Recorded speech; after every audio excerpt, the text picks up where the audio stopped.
So, as promised, I'm making a video answering 3 questions that my friends have posted, and hopefully shed some light on your inquiries.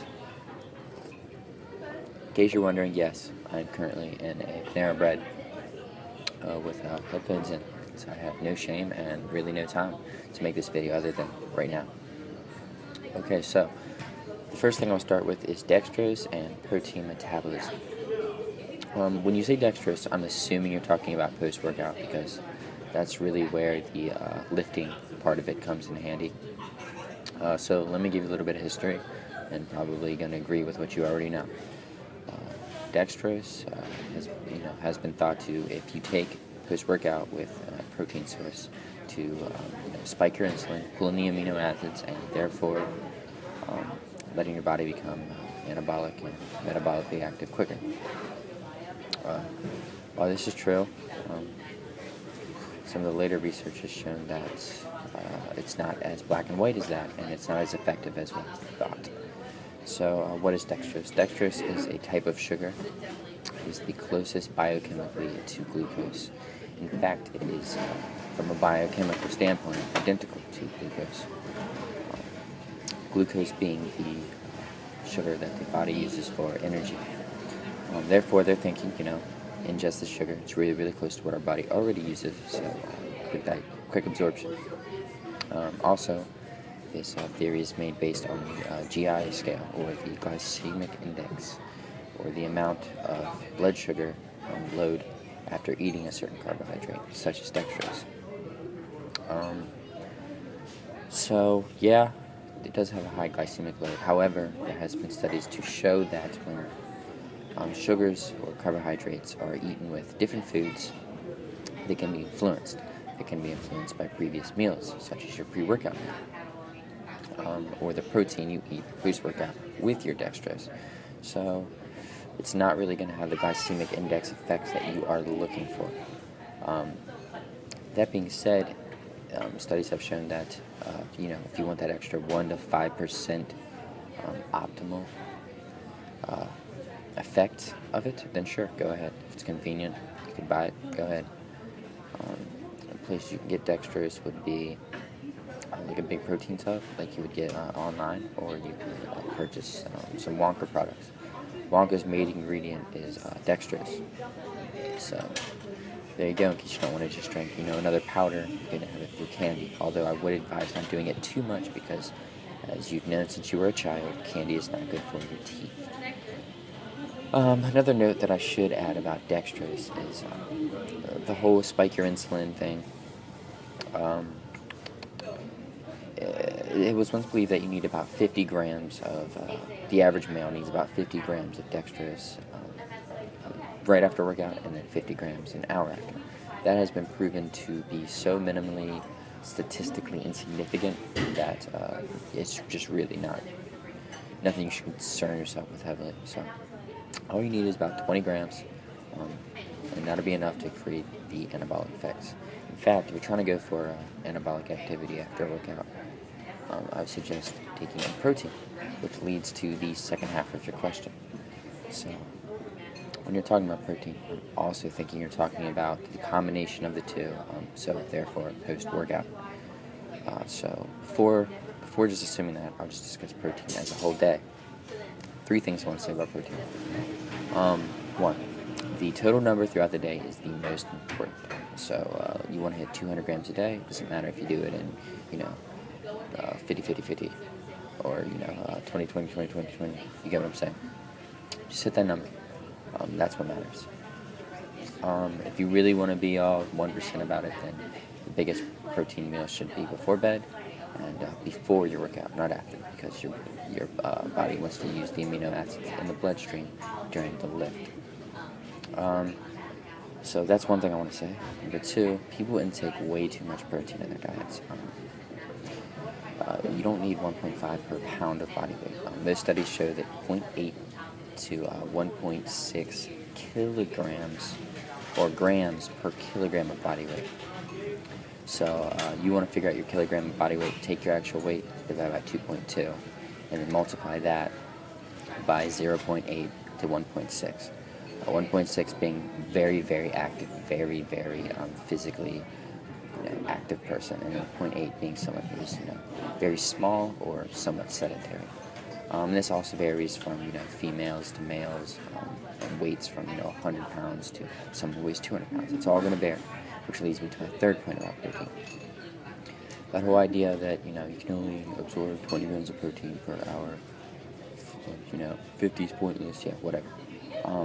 That is not black and white, first of all. That also varies with the size of person, the weight of person, the gender of person, and the level of activity. So don't just say you can't 20 grams, that's it, 20 grams, because that's just stupid. Instead, like I said, hit the overall number, place a little more when you need it, a little less when you don't need it, just hit that number. Now, post-workout. What is the best protein for digestion after workout? I would say first is amino acids, or a branched chain amino acid supplement. About 10 grams is fine. Look for something high in leucine. Why leucine? What is leucine? Leucine is the amino acid most responsible for activating protein synthesis through mTOR, which is the activity of protein synthesis. So if you find an amino acid that has a 2-to-1 ratio with leucine being the 2, then you're good. Pretty much any supplement with more than 2 or more grams of leucine is considered leucine rich. If you don't want to buy a supplement like that, then look for foods high in leucine. So egg whites are extremely high in leucine. So if you get home after your workout, and that's your first meal after workout, that's fine. High in leucine, good quality, good digesting. Chicken is high in leucine, so I would advise it with chicken as well. Now the proteins I would avoid post-workout, your red meats, porks, casein. And the reason that I don't advise red meats is 1, it's slow digesting protein. 2, it's usually high in fat. Fat in your stomach slows down digestion, and assuming that you want quick absorption, which is why I'm sure that you are inferring the question, you want to obviously pick sources that absorb quickly, and you want to limit fat so that the sources that you do pick will absorb quickly. So I hope that really helps. I could probably go on all day, break it down even further than that, but that sounds boring, and I'm sure I answered your question. So dextrose is fine if you want that 1 to 2%. If not, any carbohydrate after workout, 30 to an hour and a half after is fine. Amino acids right after workout will make you metabolic, but it's, like I said, 1 to 5%, that tip-top extra. If you want to go home and eat something, that's just as good. So the most important thing is hit that number, fuel yourself around your workouts within an hour time frame, and you're good. Okay, so question 2. What is your favorite workout split? Let me get a drink first. My favorite workout split, if I'm breaking it down into more of a bro style, 2 muscle groups per day, it's a little unorthodox. That's because generally I like to pair muscle groups that don't favor each other, but muscle groups that don't alter each other. So I wouldn't do chest and triceps, because by the time you get to triceps, by the time you're done chest, your triceps are going to be pretty much pooped. So I usually pair chest and biceps on the first day, lower body, and I'll explain the lower body a little bit later. The third day would be biceps and shoulders. Triceps and shoulders. Now I know you're saying overhead press, triceps, yeah, but that's very minimal, and it's 1 lift for shoulders. Lateral raises, front raises, upper rows, they don't use triceps, so I can risk that one. I can sacrifice that 1 lift that uses triceps. It's whatever. The next day, which would be the 4th day, it's a rest day. Then the 5th day, I would do back and hamstrings, and that's just because I compare them with deadlifts, or Romanian deadlifts easier, without them running into each other, because if you do deadlifts, you're going to work your hamstrings. If you do RDLs, you're going to work your back. So they favor each other. I know I said I didn't do that, but it's whatever. And then Saturday, I would do either chest again, because my chest is kind of lagging, or shoulders again, because my shoulders are kind of lagging.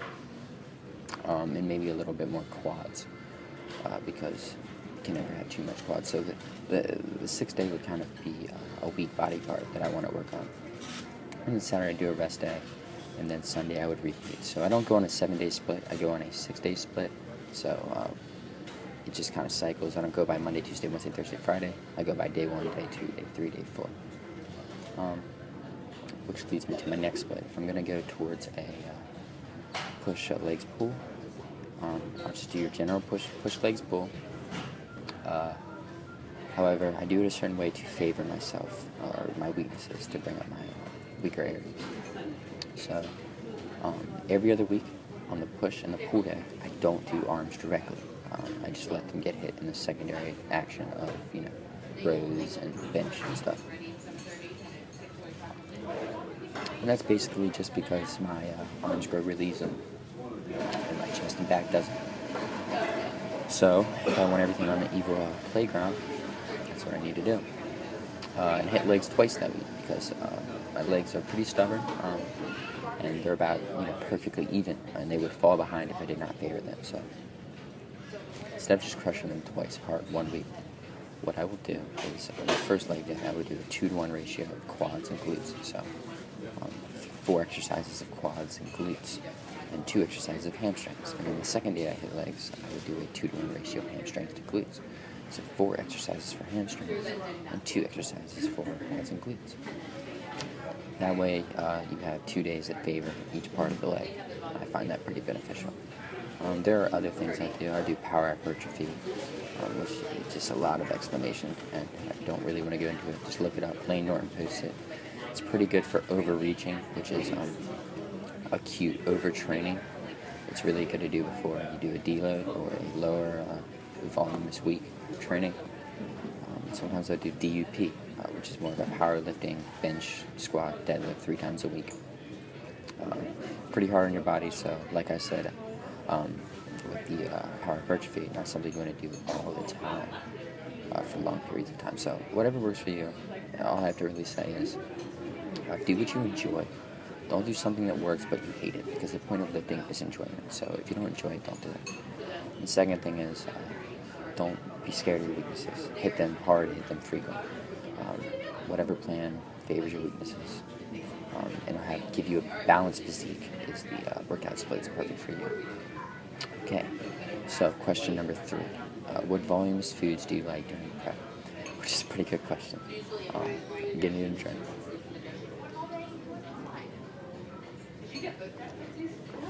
Okay, so voluminous foods, yes. Ooh, more for your tummy.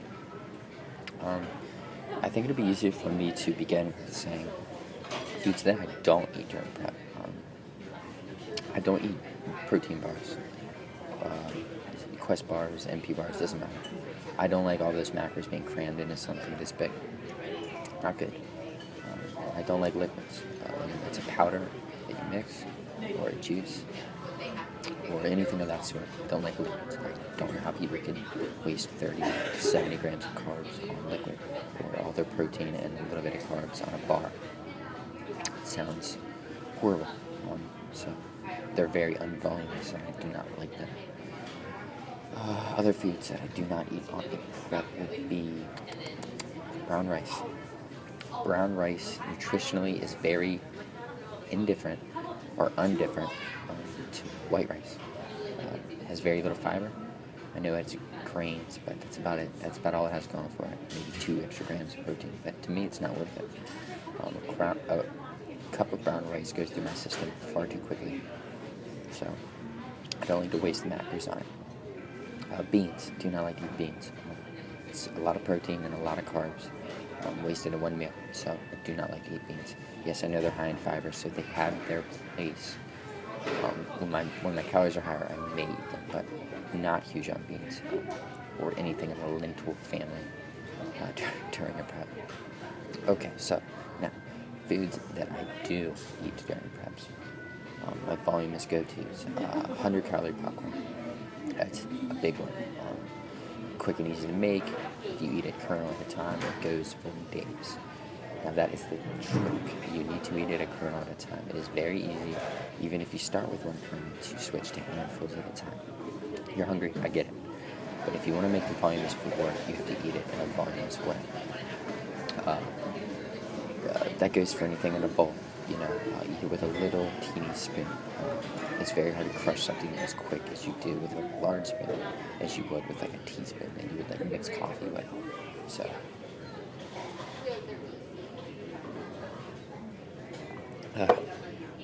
vegetables. Obviously, vegetables. The greener the better.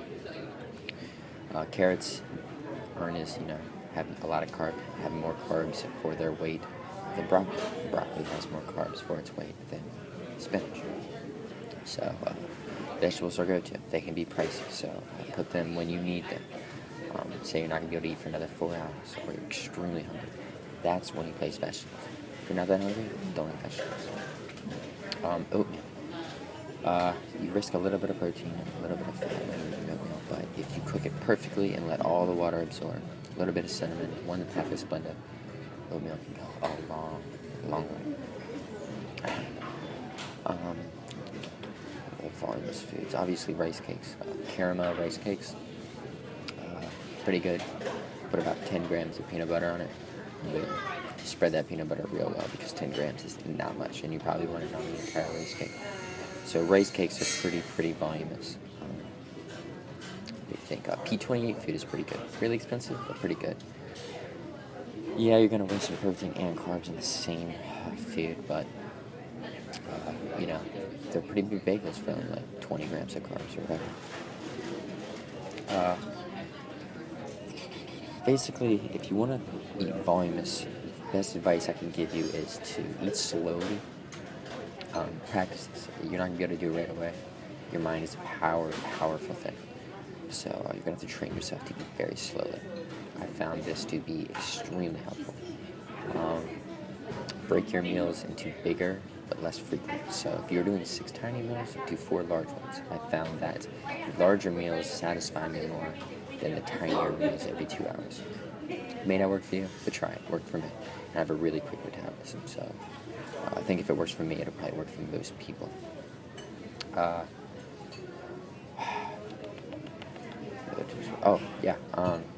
Try to find foods that only have one of the macros for your meal. So chicken, that's, or egg whites. We'll use egg whites. Egg whites, just protein.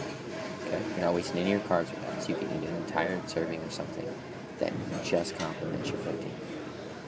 And then with it, you have a bagel, or not a bagel. Let's see. I guess vegetables, or I guess we use a bagel. It has about 11 grams of protein per bagel, but whatever. It's pretty much just carbohydrates, or fruit. Fruit is just carbohydrates. It's not wasting any fat. It's wasting very little protein, but it's just carbohydrates.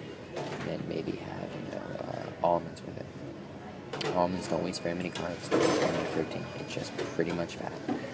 So if you can find a way to get the macros from 3 different foods for all 3 macros, you can make yourself a very voluminous meal. So that's pretty much all I can think of right now. It's been a couple months since I've done a prep, so at the spur of the moment, I can't really think of any of my go-tos. And of course, now with the fitness industry, there are so many different, artificial foods, which I think are gross. But hey, they're voluminous, calorie-free. So if you like them, go ahead. Hopefully this is helpful, and I'll be doing more of these because I think they're helpful. Let me enjoy my time at Panera, and we'll catch up on some work.